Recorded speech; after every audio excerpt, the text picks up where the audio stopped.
I always thought a Bay Lake Tower theme park view room was one of those Disney Vacation Club stays I would probably never actually experience. Too many points for one night, and honestly, Bay Lake Tower has never been the resort that pulled me in visually. But after one night on this balcony, I am forever changed, and I've been trying to figure out how to explain that ever since. Today I'm at Bay Lake Tower at Disney's Contemporary Resort. This is the second stop on my Magic Kingdom Resort series where I'm staying at every DVC resort near the park so I can help you figure out where you actually want to spend your money. And to be honest with you, Bay Lake Tower was not the one I was most excited about in this series. It's not the prettiest, it's not the most immersive, it doesn't really try to pull you into another world the way some of these resorts do.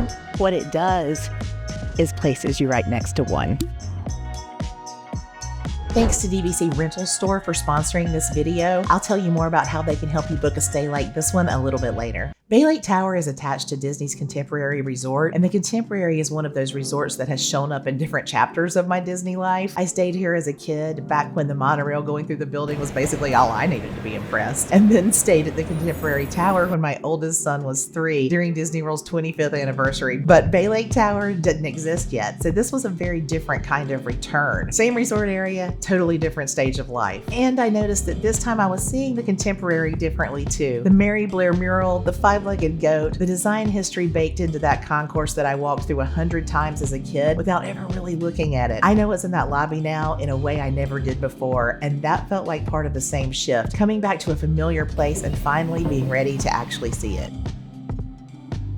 I'll be honest, Bay Lake Tower is not the Magic Kingdom resort I would choose if I were picking purely by atmosphere. Some Disney resorts are clearly designed to pull you into another world the moment you arrive. Bay Lake Tower doesn't really try to do that. It's modern, clean, efficient, angular, and what I ended up calling utility chic. And because it shares so much of its experience with the Contemporary, it has this constant energy that some of the other Magic Kingdom resorts just don't have. The monorail is moving through the building. Guests are heading to Chef Mickey's. People are crossing the concourse with a purpose. There's always something in motion here, and it doesn't feel tucked away from anything, but that's also what started to make it interesting to me. This resort isn't trying to pull you into another world, it's giving you direct access to one. Now let's take a look at the room, because with Bay Lake Tower, the room is a huge part of the story. This is a Bay Lake Tower deluxe studio with a theme park view. And right away, this is not a huge room. Like a lot of DVC studios, it gives you a deluxe hotel room feel with some villa style conveniences. A kitchenette, coffee setup, microwave, refrigerator, enough to handle snacks, leftovers, or a real breakfast without leaving. One thing a lot of people don't realize about staying in a DVC studio is that laundry on property is free for you to use. And if you upgrade to a 1-bedroom or larger, you've got your own washer and dryer right in the villa, which, if you've ever tried to pack for a week at Disney World, is information that might change your entire approach to that. Speaking of upgrading, Bay Lake Tower studios sleep 4, not 5. Some DVC studios have that 5th sleeper, but not here. So if you're a family of 5, you'll want a 1-bedroom, which adds a full kitchen and in-suite laundry. 2 bedrooms sleep up to 9. The Grand Villa sleeps up to 12. And within each category, you're choosing your view: resort view, preferred view facing Bay Lake, or theme park view facing Magic Kingdom. That view choice affects the price significantly, so it's worth thinking through before you book. But whatever room you choose, you're not booking Bay Lake Tower for the square footage. You're booking it for where it is, and in the theme park view category, for what you can see from it. And then there was the balcony. This is where Bay Lake Tower got particularly interesting to me. The theme park view is not a perfect postcard. You're going to see parking lots, you're going to see roads, you're going to see the side angle of Magic Kingdom instead of that clean, straight-on fantasy shot you might be imagining. And yeah, that's a parking lot in front of you, but here's the thing, sitting out there with a glass of wine watching Magic Kingdom run, that parking lot did not ruin a single thing for me. Because from this balcony, you are not just looking at the castle, you are looking at the whole operation. The movement, the transportation, the flow of people, the fireworks launching from an angle most guests never see. You can watch how the magic is made, and I'll be honest with you, the camera does not fully capture what your eyes actually see from up there. Everything looks closer. The castle, the fireworks, the whole operation. It's wider, deeper, and more alive in person than any video or photo is going to show you, including this one. You just have to be there. And if you want the full experience, you can tune your in-room TV to the resort channel and get the fireworks music piped right into your room. So you can have the balcony door open, music playing, and watch the whole show with the actual soundtrack. It's a little thing, but it makes a big difference. There's something about watching from up here that reminded me of something that has nothing to do with Disney. I couldn't stop thinking about it the whole stay. I'll explain later. But if you want to see what it looks like when a resort completely changes your mind about itself, the Grand Floridian is next in this series. I walked in skeptical and walked out a convert, and I did not see that coming at all. Make sure you're subscribed so you don't miss that. Tinkerbell flies. Look, there she is.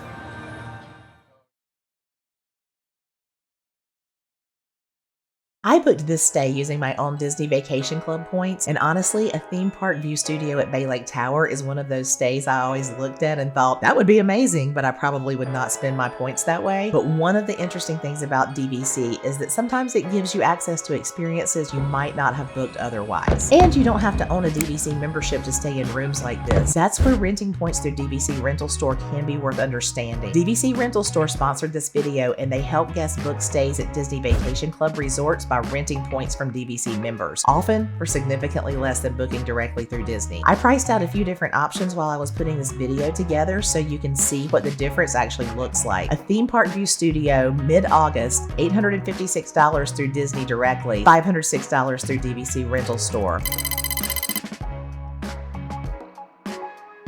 A preferred view studio in mid-October, $945 through Disney, $440 through DVC Rental Store. And if you want a one-bedroom with theme park view in mid-December, $1,779 through Disney, $902 through DVC Rental Store.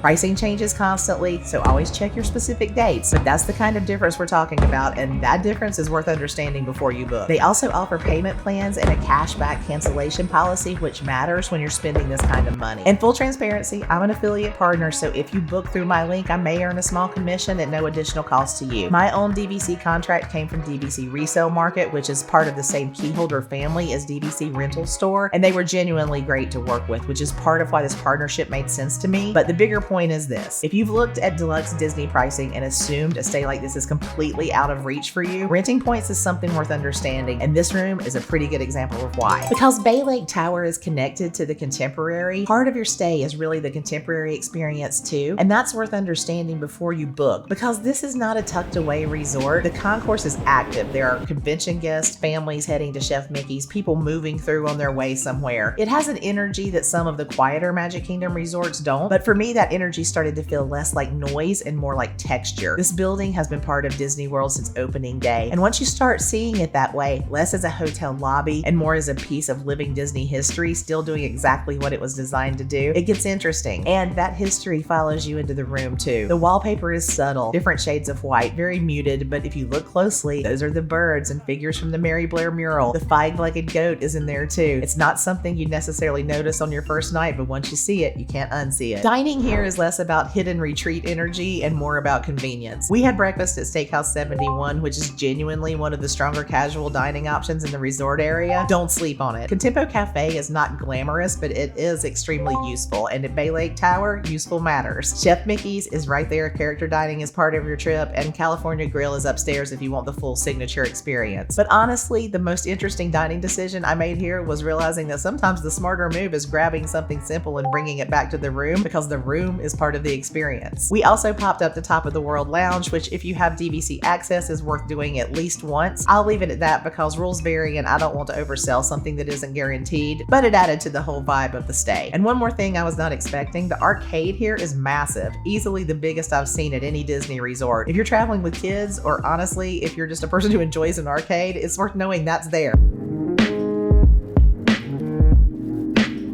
Outside, Bay Lake Tower has more going on than I think people expect. It's not the lushest resort around Magic Kingdom. You're not going to get lost in the landscaping like this little dude did, but there's Bay Lake right there, boats moving across the water, walking paths, and enough outdoor space that the resort genuinely softens when you step outside. Bay Cove Pool is the main pool for Bay Lake Tower guests, and it has a more contained feel than some of the bigger feature pools at other deluxe resorts, but you also have access to the contemporary pool areas, so families have options. And if you're at the pool, there's a bar bar right there inside of the loungers, you're not leaving anyone behind to go grab a drink or a snack, which if you've ever been the only adult at the pool, you know is a bigger deal than it sounds like. Honestly, the pools are fine and I'm glad they're there, but they're not why you booked this room. The outdoor moments that actually got me were quieter than that. The lake, the boats. There's something about standing at the edge of Bay Lake at dusk that makes the whole resort feel different than it does from the concourse.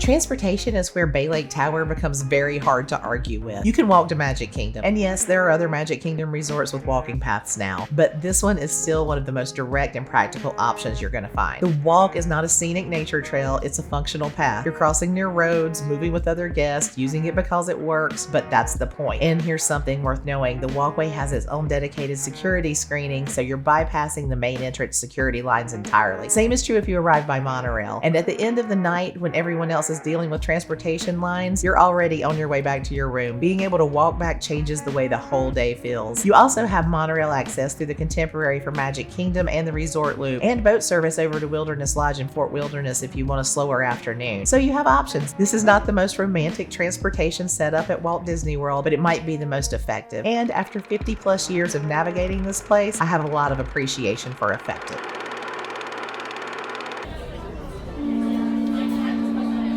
This is the part of the stay I keep coming back to, and I've been trying to figure out how to explain it ever since. Wilderness Lodge gave me a feeling, Bay Lake Tower gave me a shift, and I wasn't ready for the difference. My son is a drummer in a Pearl Jam tribute band, Jeremy's 10, which means I've spent a lot of time watching live music from side stage balconies. Not the perfect front-facing view, the real one. The timing, the movement, the lighting rigs, the gear, the people, all the pieces that make the show happen. Once you've watched a show from that angle, you can't really unsee it. Sitting on that balcony at Bay Lake Tower felt exactly like that. You're not standing in the crowd looking up at the castle. You're above it, beside it, close enough to watch the whole operation run. The roads, the parking lots, the buses, the monorails, the crowds moving, the fireworks launching from an angle most guests never think about. You can see how the magic is made, and that's when it clicked for me. Bay Lake Tower isn't just a room with a theme park view. It's an observation deck to the magic. I thought I was paying for a better seat. What I actually got was a completely different relationship to the show. And that is not something I expected, and it's not something I could have understood without actually being. So who is Bay Lake Tower actually for? And maybe more importantly, who is it not for? If this is your very first Disney World trip, I want to be honest with you about something. A lot of the Magic Kingdom area resorts are designed to keep you in the bubble. The magic doesn't stop when you leave the park. You walk back into your resort and it's still there, in the landscaping, the theming, the feeling that Disney thought about every detail of your experience from the moment you arrive until the moment you leave. Bay Lake Tower is a little different. It's porous in a way some of those other resorts aren't. The real world leaks in just a little, and for a first timer, I think that matters. Your first Disney trip should probably feel like Disney the whole time. Bay Lake Tower is more of an experienced traveler's choice, someone who already knows what the magic feels like and is ready to trade some of it for access, efficiency, and a perspective on Magic Kingdom that most guests never get. And if that's you, then Bay Lake Tower might be exactly what you're looking for. If you're looking for heavy theming, lush grounds, or a resort that feels like an escape from the parks, this probably isn't your place. If you need to stretch your points or your budget as far as possible in terms of square footage, a theme park view studio may not be the most practical choice. But if you want access, efficiency, private fireworks, and a different perspective on Magic Kingdom, this one can be incredibly special. For the right traveler, Bay Lake Tower makes Disney feel easier, and sometimes easier changes everything. I didn't expect Bay Lake Tower to change anything for me, but when I sat on that balcony and watched Magic Kingdom run from above,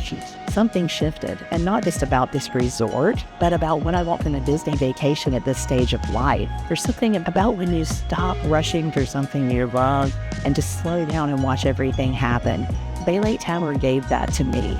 And I think for the right person at the right time, Bay Lake Tower could give that to you too. Tell me in the comments, is Bay Lake Tower on your Disney bucket list, or is it a hard pass? I want to know. Thanks for meandering with me to Bay Lake Tower at Disney's Contemporary Resort, and I'll see you at the Grand Floridian.